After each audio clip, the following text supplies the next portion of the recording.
નમસ્કાર દર્શક મિત્રો, સ્વાગત છે તમારું અમારી હવામાન વિભાગની ચેનલમાં. મિત્રો, તો અંબાલાલ પટેલ દ્વારા મિત્રો છે આગામી સમયમાં છે ભારેથી ભારે છે, એટલે કે સૌથી વધારે છે મિત્રો વરસાદની આગાહી કરવામાં આવી છે. પરંતુ મિત્રો તમે જોઈ શકો છો કે અત્યારે છે ગરમીનો પારો છે મિત્રો ખૂબ જ વધી રહ્યો છે. તો અંબાલાલ પટેલે કીધું છે કે આવનાર સમયમાં છે મિત્રો ભારે વરસાદની છે તે આશંકા કરવામાં આવી છે. પરંતુ અત્યારે છે મિત્રો ગરમીની છે તે ખૂબ જ વધારે પડતી પારો છે, ગરમીનો પારો છે મિત્રો ઉપર આવી રહ્યો છે. એમ મિત્રો દર્શાવતા પહેલા જો મિત્રો તમે વિડીયોની અંદર નવા તેમજ તમે ચેનલને હજી સબસ્ક્રાઇબ નથી કરી તો મિત્રો અત્યારે તમે અમારી યુટ્યુબ ચેનલ સબસ્ક્રાઇબ કરો અને બેલ આઇકન જરૂર દબાવો. તો મિત્રો આપણે હવામાન વિશે વાત કરતા હતા કે ગુજરાતમાં છે મિત્રો અત્યારે કાળઝાળ ગરમીનો છે તે પ્રકોપ વધી રહ્યો છે. ગુજરાતના અલગ અલગ વિસ્તારોમાં તેમજ અલગ અલગ મિત્રો અલગ અલગ ગામડાની અંદર છે મિત્રો તમે જોઈ શકો છો કે અત્યારે છે ભારેથી ભારે એટલે કે વધારે પડતી છે ગરમી પોતાના છે ને અંગ દજાડતી ગરમી છે મિત્રો અત્યારે વધી રહી છે. અને તમે અત્યારે ઘરની બહાર નીકળો છો તો મિત્રો તમે જોઈ શકો છો કે અત્યારે ભારેથી ભારે છે તે તડકો પડી રહ્યો છે. અને તમે જોઈ શકો છો કે લોકો જે બહાર નીકળે છે તો પોતાની શરીર ઉપર છે માસ્ક પહેરે છે અથવા શરીરની અંદર છે તે ગર્લ્સ અથવા ગમે ત્યાં માથે ટોપી પહેરીને છે મિત્રો બહાર નીકળે છે. તમે જોઈ શકો છો મિત્રો અત્યારે છે લગભગ 50 ડિગ્રી તાપમાન છે તે વધી રહ્યું છે. અને તમે જોઈ શકો છો કે ગામડાની અંદર છે મિત્રો તાપમાન છે તે વધી રહ્યું છે. તેના કારણે છે ખેડૂતો પોતાનું કામ પણ સારી રીતે કરી નથી શકતા ગરમીના કારણે. અને આના કારણે છે લોકો છે છત્રી લઈ અને રસ્તા પર જોવા મળે છે. અને મિત્રો લૂમાં પણ છે વધારો થઈ રહ્યો છે. લૂની અંદર છે વરાળ આવે છે અને પોતાના શરીરને છે તે નુકસાન કરે છે. મિત્રો આના સમય છે માઠા સમાચાર મળે છે ગુજરાતમાં છે મિત્રો અંબાલાલ પટેલે આગાહી કરી છે કે મિની છે તે વાવાઝોડું જોવા મળશે અને મિત્રો કરા સાથે વરસાદ વરસી શકે છે. ગુજરાતમાં કાળઝાળ ગરમી વચ્ચે હવે હવામાનમાં અચાનક ફેરફાર થવાની શક્યતા વ્યક્ત કરવામાં આવી છે. હવામાન વિભાગની આગાહી પ્રમાણે રાજ્યના અનેક વિસ્તારોમાં આગામી દિવસોમાં ગાજવીજ સાથે છે તે કમોસમી છે તે વરસાદ વરસવાની શક્યતા છે. આ પરિસ્થિતિઓના કારણે ખાસ કરીને ખેડૂતોને ચિંતા વધી રહી છે, કારણ કે એના ઊભા પાકને એક પ્રકારની છે નુકસાન થવાની છે પણ શક્યતા વ્યક્ત કરવામાં આવી છે.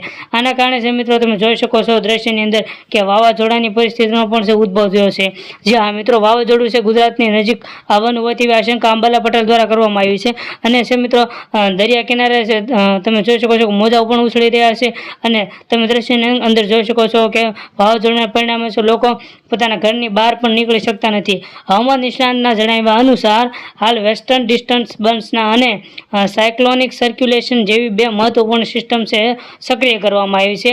આ બંનેના પ્રભાવથી વાતાવરણમાં અસ્થિરતા વધશે અને કેટલાક વિસ્તારોમાં વીજળીના કડાકા સાથે તેમજ પવન ફૂંકાઈ શકે છે.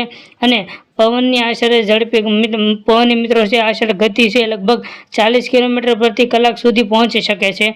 જે આ મિત્રો પવનની ગતિ છે મિત્રો 40 કિલોમીટર પ્રતિ કલાકથી ફૂંકાઈ શકે છે પવન. અને 6 થી 12 એપ્રિલ વેસ્ટર્ન ડિસ્ટર્બન્સ સિસ્ટમ છે એ સક્રિય હોવાથી કમોસમી છે વરસાદ પડી શકે છે. મિત્રો આના કારણે છે તે કમોસમી વરસાદ એટલે કે માવઠું પણ પડી શકે છે.